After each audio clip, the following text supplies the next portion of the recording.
In this video, I will show how to make three column in Microsoft Word. So if you have text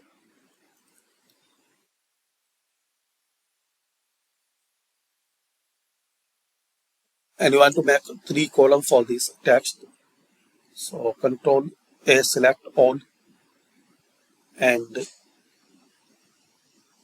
layout, and here the column section, you can select three column.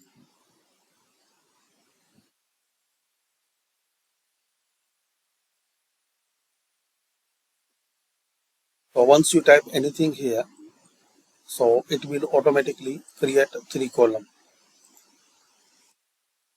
in your whole document like this.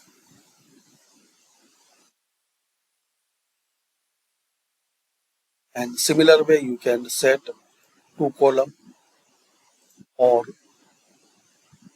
more columns. So enter the number of columns which you need, like 5 column.